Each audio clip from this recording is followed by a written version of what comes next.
Itlog na yung inahin na nandito na nag-aakay ng itlog sa busog. Ang bilis niyang mangitlog. Hindi ko na napansin. May itlog na siya dyan sa may parang pugad na yan.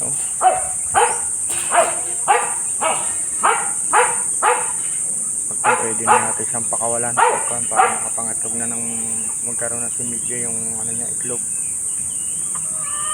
Yan na siya ng itlog.